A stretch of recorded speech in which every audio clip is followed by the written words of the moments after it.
नमः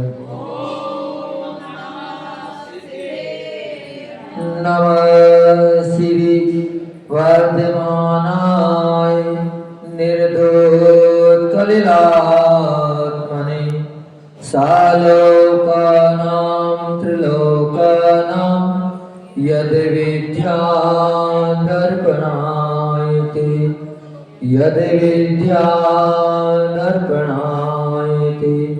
मंगलं भगवान् हरहन् मंगलं वृषभोजिन मंगलं पूज्यपादार्यो पंथोजिनागमोस्तुतं ज्योतिवाद्य भगवान श्री आदिनाथ भगवान की जय। ज्योतिवाद्य 1008 श्री अजितनाथ भगवान की जय। ज्योतिवाद्य 1008 श्री शांतिनाथ भगवान की जय। वर्तमान शासन नाई भगवान श्री महावीर स्वामी की जय। 24 तीर्थंकर भगवंतों की जय। गुरु नाम गुरु सूर्य गिच्चाचार्य श्री विराट सागर जी महाविराज की जय। मम आराध्य गुरुदेव जिनागम पंथ प्रवर्तक भावलिंगी संत राष्ट्रयोगी शमणाचार्य गुरुदेव विमर्श सागर जी महाविराज की जय। जिनागम पंथ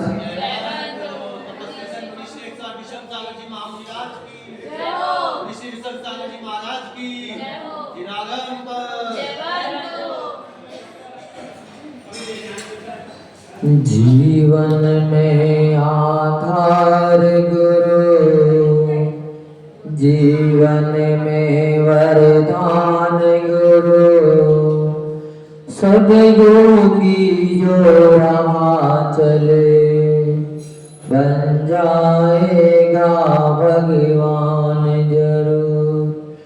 सूर्य विमर्श सागर सदराह दिखाए रे, जीवन है पाने की बूंद कब मिट जाए रे।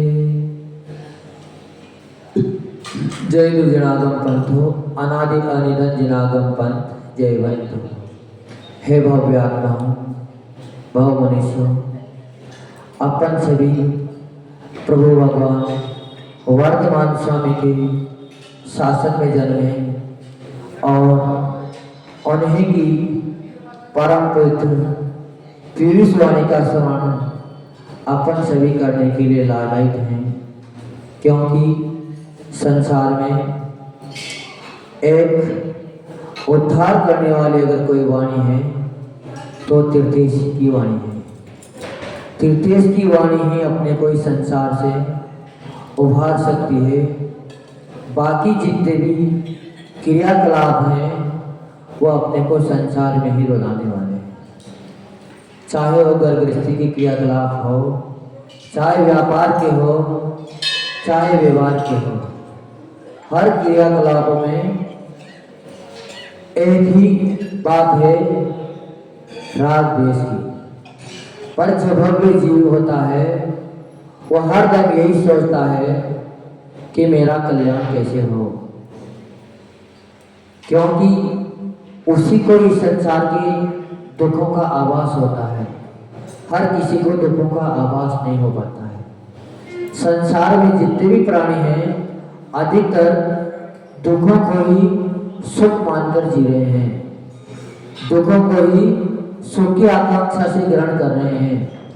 पर जब वो अब जीवन में आ जाते हैं तब जाके उनको मालूम होता है कि दुख क्या है और सुख क्या है।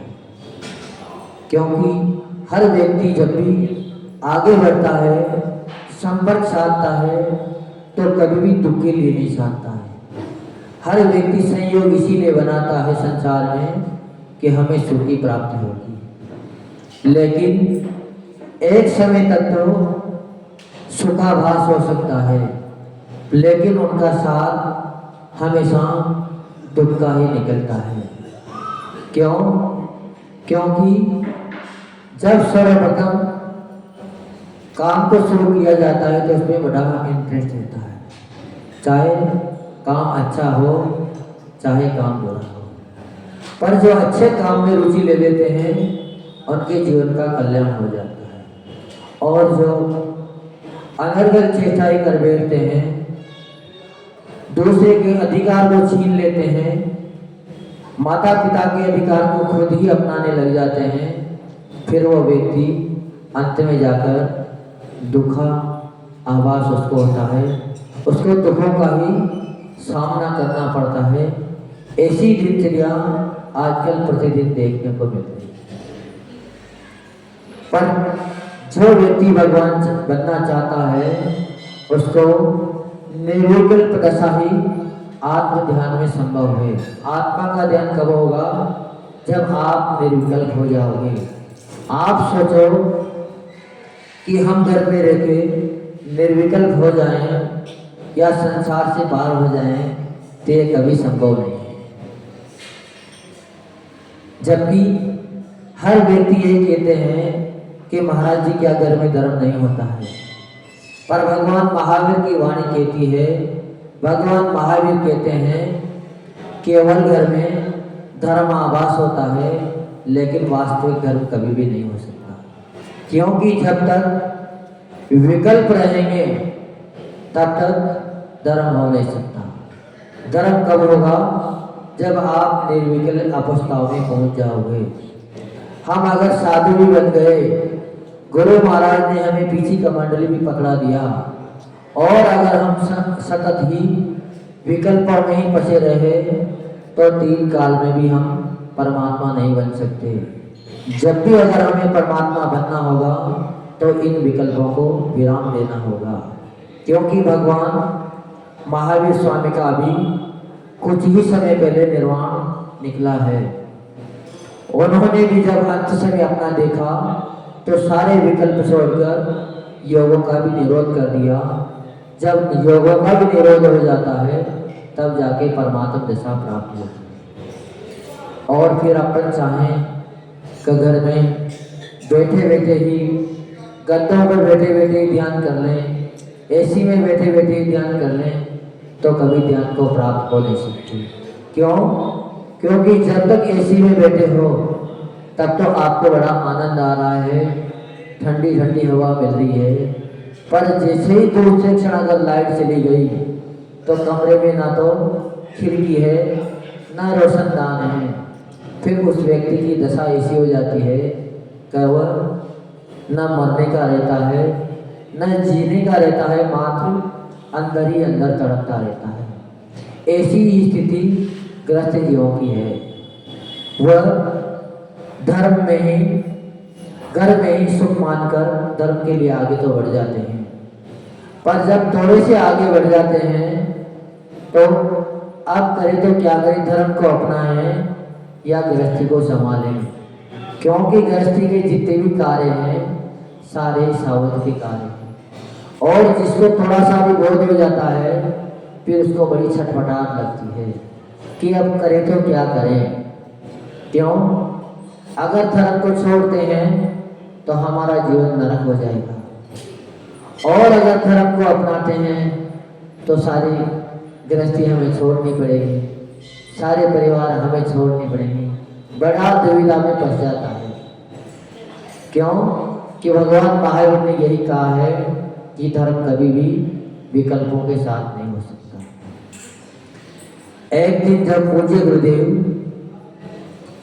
यही की दिल्ली की घटना है, कृष्णा नगर में बाहर तख्त पे बैठे थे, उसी समय एक व्यक्ति आया और पूज्य गुरुदेव से बोला कि गुरुदेव, मैं भगवान बनना चाहता हूँ, हमें भगवान बनना है, आप रास्ता बताइए।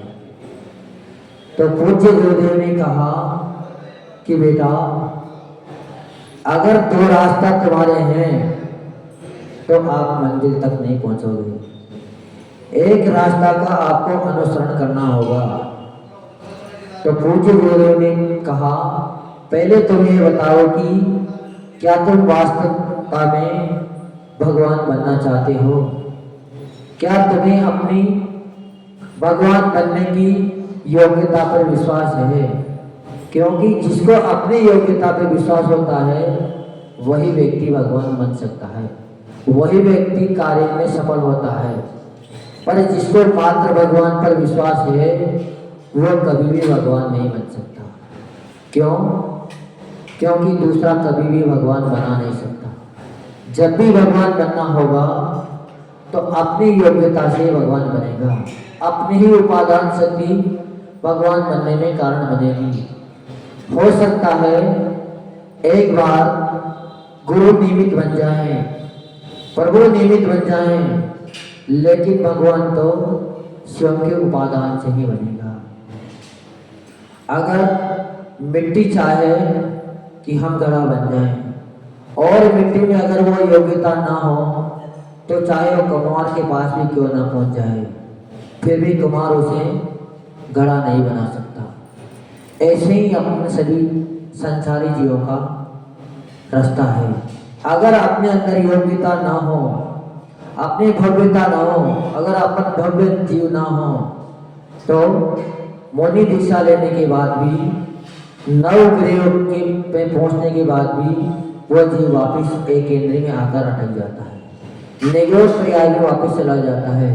जब इतना ऊंचा उठने वाला व्यक्ति भी निगोज में जा सकता है तो फिर अपन तो अभी जमीन पे ही हैं, पैर भी अगर ऊपर उठा लें तो गिर पड़ेंगे, तो फिर अपन कैसे भगवान बन सकते हैं। और पूज्य गुरुदेव ने उसे यही कहा कि अगर तुम्हें अपनी योग्यता पर विश्वास है तो हम तुम्हें आशीर्वाद देते हैं, तुम पुरुषार्थ करो, निश्चित ही तुम एक दिन भगवान बन जाओगे। क्यों? क्योंकि भगवान बनने के लिए गुरु पुरुषार्थ कराते हैं। अयोग्य के साथ पुरुषार्थ करने से कभी भी सफलता नहीं मिलती। जब भी सफलता मिलेगी योग्य व्यक्ति का निमित्त पाके ही सफलता मिलेगी। अगर मिट्टी में योग्यता भी है कि मैं घड़ा बन जाऊंगी, फिर भी अगर वह कुम्हार का सहारा न ले और एक किसान का सहारा ले ले तो किसान तो उसको और भी कहीं अशुद्ध वस्तुओं से मिला देगा, उसमें चारा डाल देगा और कर देगा, लेकिन वो कभी भी उसको घड़ा नहीं बना सकता। तो ऐसे ही अपना जीवन है। जब भी अपन के अंदर भगवान बनने की आकांक्षा जाग जाए उसी क्षण व्यक्ति को गुरु सानिध्य में चला जाना चाहिए, क्योंकि जो गुरु के सानिध्य में चला जाता है वही एक दिन भगवान बन पाता है। जब स्वर्णकार के पास अपना स्वर्ण लेकर जाते हो तो अपने स्वर्ण पर पूरा विश्वास होता है कि इसमें से ही आभूषण बनेंगे। अगर आपको ये विश्वास ना हो कि इस सोने से आभूषण बनेंगे या ना बनेंगे तो कभी आप सुनार के ऊपर विश्वास नहीं। आपको सोने पर भी विश्वास करना पड़ेगा और स्वर्णकार के ऊपर भी विश्वास करना पड़ेगा। ऐसे ही अपनी योग्यता पर भी आपको पूर्ण विश्वास करना पड़ेगा, अपनी शक्ति पर भी पूरा श्रद्धान करना पड़ेगा और गुरु पर भी पूरा विश्वास करना पड़ेगा। अगर गुरु के प्रति कुछ भी अश्रद्धान का भाव है तो आप कितना भी परिश्रम करो, गुरु के सानिध्य में भी चले जाओ, फिर भी आप भगवान नहीं बन पाएंगे। आप कितना भी श्रम करते हैं और उसे परमात्मा बना देते हैं। गुरु हमेशा इतना परिश्रम करते हैं शिष्य को भगवान बनाने के लिए कि वो अपना अमूल्य समय भी शिष्य के लिए समर्पित करते हैं। जबकि अगर गुरु चाहे तो अपना कल्याण कर दें, पर गुरु हमेशा अपने साधर्मी भाइयों की या अपने शिष्यों की रक्षा करने के लिए अपना मोक्ष पद भी छोड़ने के लिए तैयार है। शास्त्रों में उदाहरण आता है विष्णु कुमार मणिराज का। उनको चंद घंटों में ही केवल ज्ञान की प्राप्ति होनी थी, पर जब आचार्य को पता लगा तो उन्होंने अपने शिष्य को भेज दिया कि बेटा जाओ, इस समय अगर किसी का उपसर्ग टालने में अगर कोई सक्षम है तो मात्र विष्णु कुमार है। और अगर देर कर दी जाएगी तो उनको तो केवल ज्ञान हो जाएगा, पर इन दोनों राजों की दुर्गति हो जाएगी। क्योंकि हर व्यक्ति कोई अपने परिणाम संभाल पाए न संभाल पाए यह कोई जरूरी नहीं है। क्योंकि अंत समय में अगर सहन शक्ति कमजोर हो तो पीड़ा के कारण भी व्यक्ति विचलित हो जाता है। तो उन्होंने जैसे ही विष्णु कुमार मुनिराज के पास पहुंच गया, उनको सारी बात बताई, तो विष्णु कुमार मुनिराज ने अपना मोक्ष का रास्ता भी बदल दिया और विक्रिया को प्रयोग करके अपने नगर में आए, और वहां भी आने के बाद फिर भी वो रक्षा नहीं कर पाए।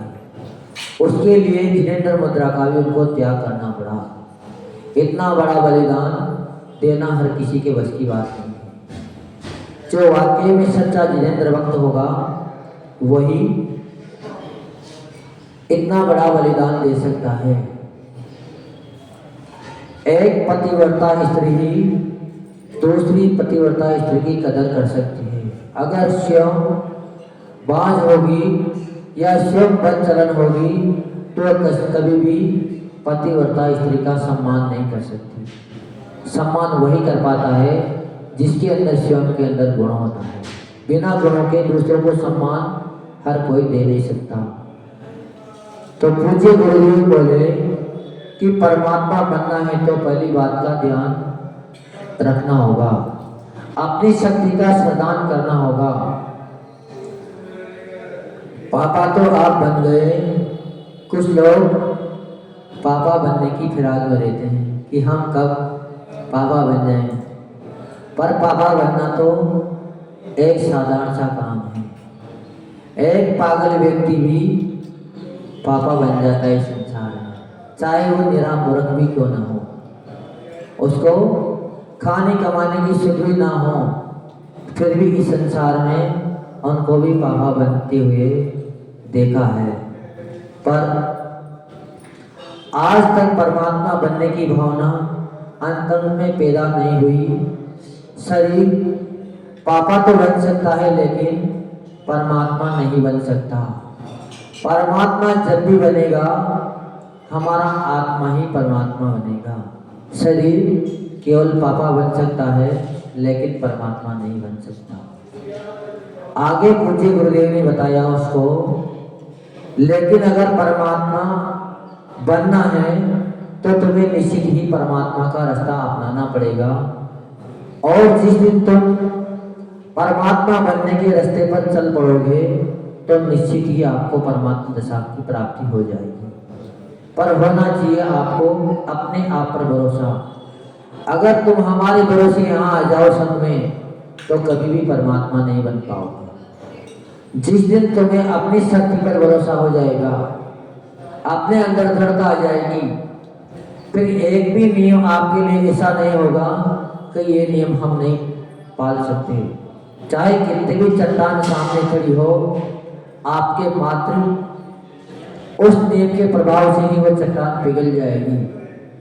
एक उदाहरण सामने आता है भगवान बाहुबली के समय का, जब उनकी प्रतिमा स्थापित करी गई थी उस समय का एक उदाहरण आता है। अति बम्बे रानी का, उनके पतिदेव किसी युद्ध में गए थे और नदी, जब वो गए थे तो नदी में ज़्यादा पानी नहीं था, वो नदी पार हो गई थी। पर जैसे ही उनको सूचना मिली कि पतिदेव घायल हो चुके हैं, अब उनके जीवन मरण का संकट आ गया। वह भी पीछे से अपने घोड़े पे बैठकर जब वहां पहुंची तो नदी में उफान बड़ी जोर का आ रहा था। अब आगे जाए तो कैसे जाए। जैसे ही वो नदी के तीर से उतरी तो उन्होंने अपने शील की दुआ दी कि अगर हमारा शील सच्चा है, हमने कभी भी जीवन में पर पुरुष का स्वप्न भी अगर हमने नहीं देखा हो, हमारा पतिव्रत धर्म अगर पूर्ण हो तो निश्चित ही नदी का बहाव रुक जाए।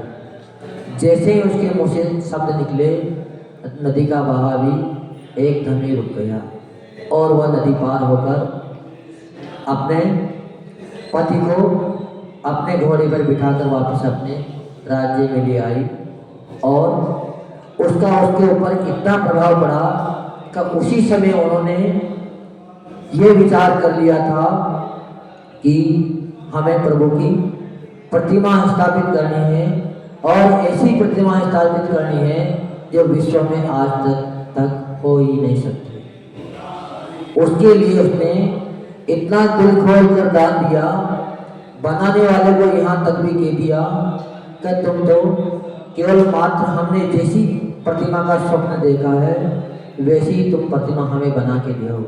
उसने बोला, शिल्पकार बोला कि हमें इसके बदले में क्या दिया जाएगा।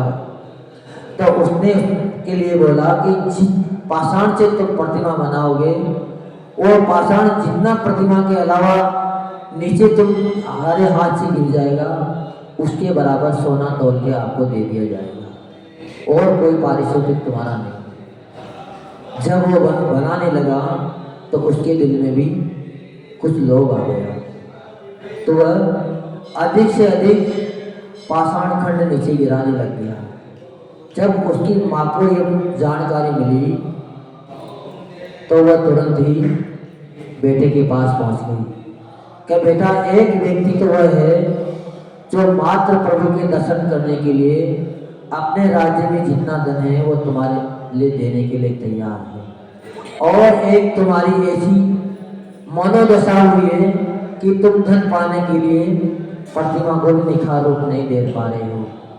अगर तुम चाहो तो मात्र कुछ कण नीचे गिराओ, उसी में प्रतिमा रूप ले सकती है।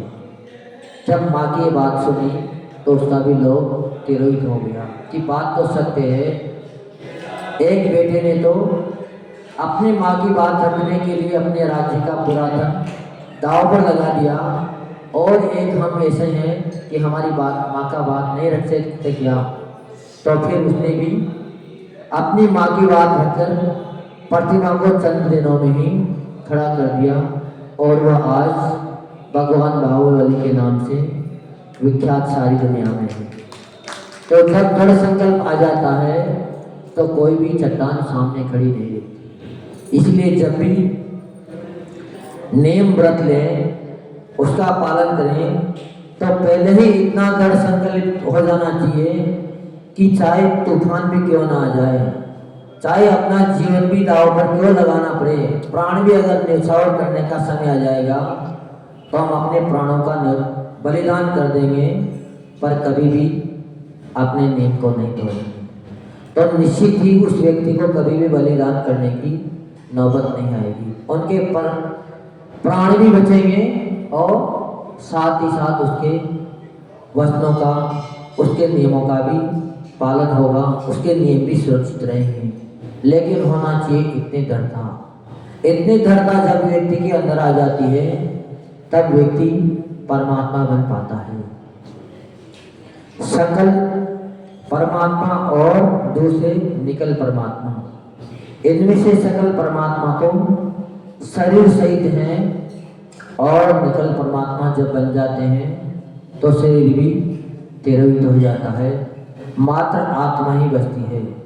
पुद्गल कभी त्रिकाल में भी परमात्मा नहीं बन सकता। परमात्मा तो जब भी बनता है आत्मा ही बनता है। आत्मा में ही अनंत चतुष्टय प्राप्त करने की शक्ति है। वह अनंत चतुष्टय का धारी आत्मा उस शरीर में है, इसलिए उस शरीर की महिमा गाई जाती है। क्यों? क्योंकि संसार में हमेशा बहुमूल्य का सम्मान होता है। जिसके अंदर बहुमूल्य वस्तु होती है फिर उसका भी सम्मान होने लग जाता है। जो जिस कटोरी में इत्र एक बार आ जाता है, उस कटोरी से अगर इत्र भी बाहर निकाल दिया जाए फिर भी उस कटोरी में इत्र की खुशबू बड़े दिनों तक रहती है। तो ऐसे ही जो गुरु शरण में चल जाता है, गुरु के सानिध्य में चला जाता है और अपना दृढ़ निश्चय कर लेता है कि मुझे तो परमात्मा बनना है, तो फिर उसको कोई परमात्मा बनने से कोई रोक भी नहीं सकता। सिद्धों को तो शरीर से मुक्त होने की कहाँ आवश्यकता थी? क्यों? अगर परमात्मा बनना है तो आचार्य भगवान यहाँ ये कह रहे हैं कि अगर शरीर सही थी, अगर परमात्मा बना जाता तो फिर सिद्धों को शरीर त्याग करने की कहाँ आवश्यकता थी? वो शरीर सही थी, परमात्मा बन जाते, पर ऐसा कभी संभव नहीं है, क्योंकि जितना जितना त्याग करते हैं उतना ही आदमी आगे बढ़ता जाता है। शरीर तो दाग था, दाग है और दाग रहेगा। जब तक शरीर रहेगा तब तक कभी भी परमात्मा नहीं हो सकते। इसीलिए आचार्य भगवान कह रहे हैं कि जब तक आप मात्र घर कुटुंबी परिवारों की संगति में रहेंगे, घर परिवार में रहेंगे, तब आप चाहकर भी परमात्मा नहीं बन सकते। आपको मात्र जानकारी हो सकती है, लेकिन बनना तो तभी पड़ेगा जब आप उसका अनुसरण कर लोगे, उस रास्ते पर चल पड़ोगे, तभी आप परमात्मा बन पाओगे। पर उस व्यक्ति ने, क्योंकि वो भी कुछ शास्त्र पढ़ के आया होगा, तो उसने पुनः प्रश्न आचार्य भगवान से कर दिया कि मुझे नासाग्र दृष्टि वाला परमात्मा नहीं बनना है। कैसा परमात्मा नहीं बनना है? नासाग्र दृष्टि वाला परमात्मा नहीं बनना है। जबकि अपन ने तो सभी नासाग्र दृष्टि वाले परमात्मा देखे हैं, पर उनकी बात में भी बड़ा बहुत रहस्य था।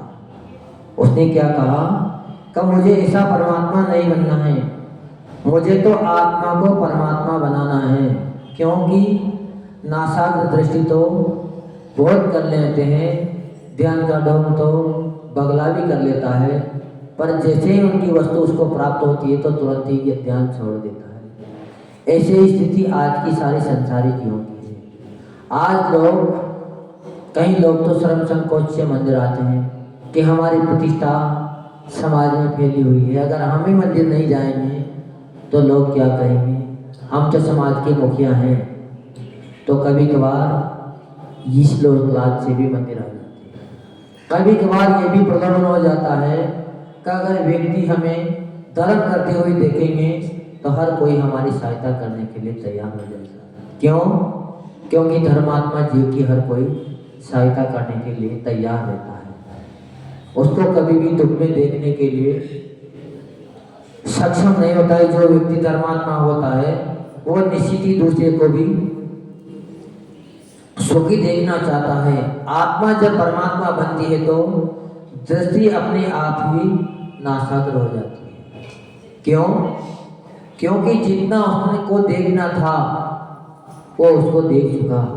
जब परमात्मा बनने की स्थिति में आ जाता है तो उसको इस संसार में देखने लायक कुछ बचता ही नहीं, और जब कुछ नहीं बचेगा देखने के लायक तो फिर स्वतः ही दृष्टि अपने अंदर चली जाती है। नासाग्र दृष्टि में आप लोग सोचते होंगे कि नासाग्र का मतलब होता है नाक, तो जो नाक को देखते हैं वो परमात्मा बन जाते हैं, तो ऐसा नहीं है। नासाग्र दृष्टि का मतलब होता है जो अपने आत्मा को सतत निहारने लग जाता है, अपने आत्मा के गुणों पर दृष्टि लगा लेता है, वही एक दिन परमात्मा बनता है।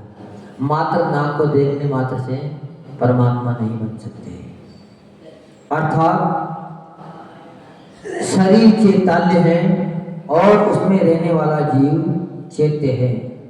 प्रतिमा है और उसकी भक्ति चैत्य भक्ति है। ये चैत्य भक्ति प्रशंसनीय है तथा संसार परिभ्रमण से दूर करने वाली है।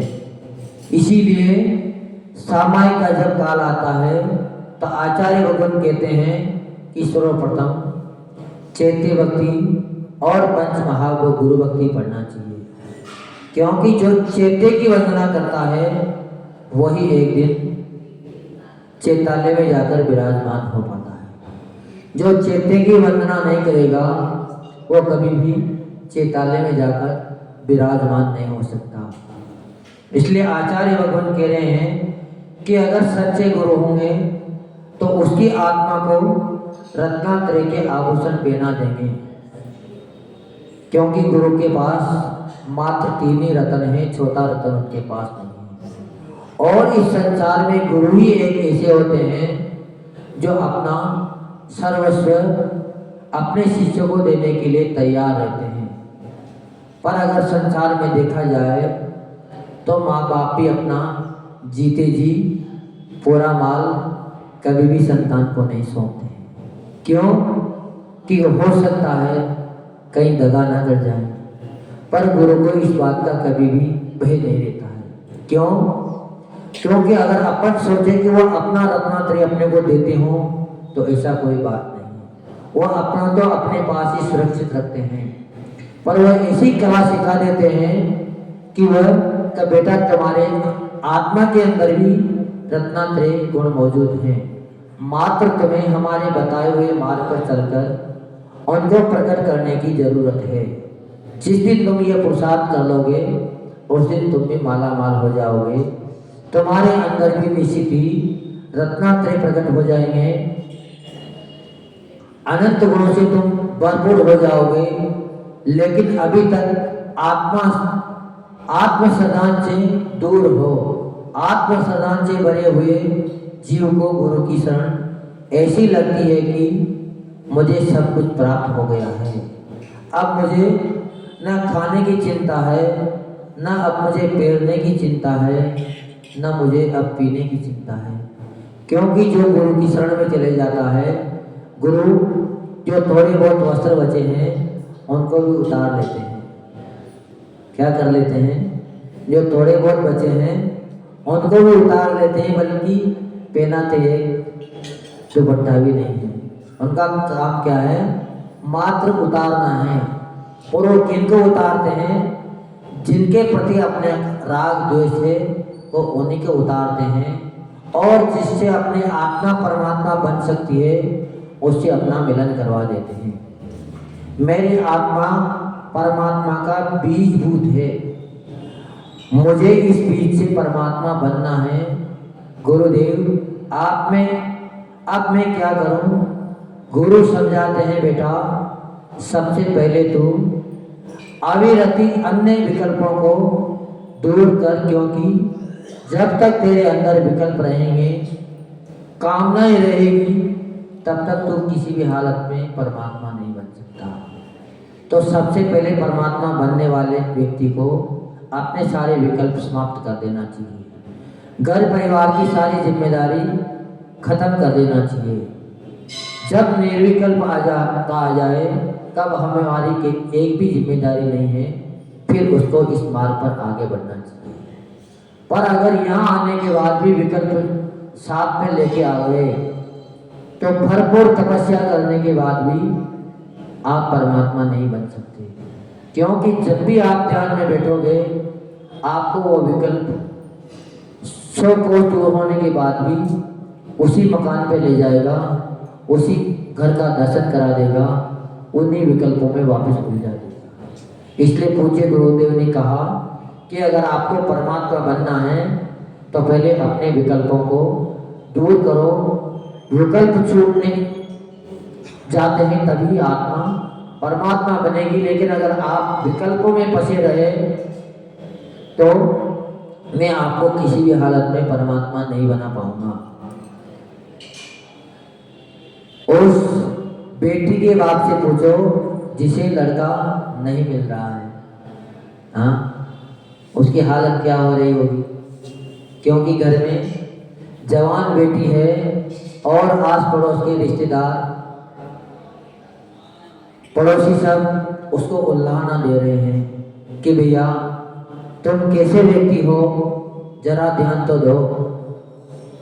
एक जवान बेटी को अपने घर में लेके बैठे, जबकि पिता ने कोई कसर नहीं छोड़ रखी है। प्रतिदिन वो इसी फिराक में है कि जब भी मुझे कोई साथी मिले इसके लायक हम उन्हें इसे सौंप दें। पर एक भी पिता ऐसा नहीं होगा जो अपनी बेटी को गड्ढे में गिरा दे। लेकिन आज के बेटा बेटी इतने होशियार हैं, इतने इंटेलिजेंट हैं कि वो सारा काम अपना स्वयं ही कर लेते हैं, माँ बाप की भी इंतजारी नहीं करते। पर वह व्यक्ति निश्चित ही आने वाले समय में निश्चित ऐसे संकटों से गिर जाते हैं कि फिर उसको न सोने की में चैन मिलता है, न खाने में चैन मिलता है। सतत माँ बाप की ही याद उनके दिल में रह जाती है कि अगर हम माँ बाप की बात मान लेते तो आज हमें इस संकट का सामना नहीं करना पड़ता। ऐसे ही शिष्य के जीवन में है कि अगर गुरु की बात शिष्य मान लेता है तो निश्चित ही उसका उद्धार हो जाता है। लेकिन अगर शिष्य गुरु से मोह मोड़ दे तो 3 काल में भी वो अपनी समाधि को सफल नहीं कर सकता, क्योंकि व्रतों का बीजा पूर्ण करने वाले मात्र एक गुरु ही है। गुरु के अलावा एक भी व्रतों का बीजारोपण आपके आत्मा में नहीं कर सकते। पर गुरु के पास वो कला है कि आप कितने भी बुरे क्यों ना हो, आपके ऊपर कितनी भी कीचड़ न क्यों लगी हो, अगर देखा जाए तो पारस पत्र के लेके कहा जाता है कि ये भी लोहे को सोना बना देती है। पर अगर लोहे पे जंग लगी हो, लोहे पे कीचड़ लगी हो, तो पारस पत्थर उसको कभी भी सोना नहीं बना सकती। लेकिन गुरु के पास वह कला है कि व्यक्ति कितनी भी संसारिकता की कीचड़ में क्यों न फंसा हो, कितने भी विषय वासना की कीचड़ में क्यों न फंसा हो, उसको भी गुरु परमात्मा बना देता है। ये हमने स्वयं अपना अनुभव देखा है। क्यों? हम ऐसी कीचड़ में फंसे हुए थे कि अगर हम उसको आप लोगों से को बता दें तो आपका आज ही हमारे ऊपर से विश्वास हट जाएगा। आप कल ही ये सोचने लग जाओगे कि ऐसे व्यक्ति के तो पास में नहीं जाना चाहिए, बैठना तो दूर की बात है, उनको नमस्ते तो करना दूर की बात है। पर गुरु ने उस जंग लगे लोहे को भी आज स्वर्ण में परिवर्तित कर दिया। तो यह गुरु का प्रभाव होता है। इसलिए संसार में पारस पत्थर की उतनी कीमत नहीं की जाती है जितनी एक गुरु की कीमत की जाती है, क्योंकि गुरु खोटे व्यक्ति को भी सोने के सिक्के में बदल देता है। इसलिए हमेशा जिसको परमात्मा बनना है, गुरु यही सलाह देते हैं कि बेटा अपने सारे विकल्प छोड़ देना और फिर हमारे पास आ जाओ। हम निश्चित ही तुम्हें भगवान बना देंगे, तुम्हें परमात्मा बना देंगे। अब जिन को परमात्मा बनना हो वो निश्चित ही प्रभु की शरण में आए, और जिनको अभी भी संसार में रहना हो, संसार के दुख अभी देखना हो, वो कभी भी गुरु की शरण में न आए, क्योंकि गुरु की शरण में वही आएगा जिनको सुख प्राप्त करना है। और दुख अगर प्राप्त करना है तो निश्चित ही संसार से नाता जोड़ना, संसार से रिश्ता निभाना, आपको भरपूर दुख मिलेंगे, दुख की कोई कमी नहीं आएगी। एक जन्म नहीं, लाखों जन्म तक भी आपको कभी कमी नहीं आएगी दुखों की। ये पूज्य गुरुदेव ने उस व्यक्ति को आशीर्वाद दिया कि बेटा अगर तुम्हें दुख चाहना है तो हमारा यही आशीर्वाद है कि तुम कभी भी अपने परिवार से मुक्त मत होना, और अगर सुख चाहना है तो सारे विकल्प छोड़ के हमारे पास आ जाना, हम तुम्हारा मिलन प्रभु से करा देंगे। और जिस दिन तुम प्रभु से मिल जाओगे उस दिन तुम स्वयं ही परमात्मा बन जाओगे, हमें तुम्हें परमात्मा बनाने की जरूरत ही नहीं रहेगी, क्योंकि योग्यता तुम्हारे अंदर है, तुम्हारी योग्यता से तुम परमात्मा बनोगे, पर पुरुषार्थ तुम्हारा है। जो परम पूज्य राष्ट्रयोगी शमणाचार्य गुरुदेव पेमर सागर जी महाराज की जय।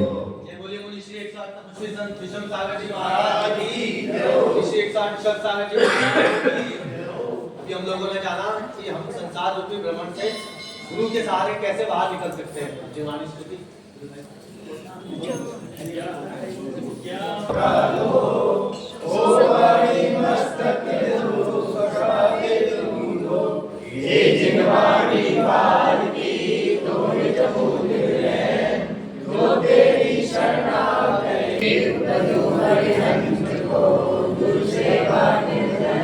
दया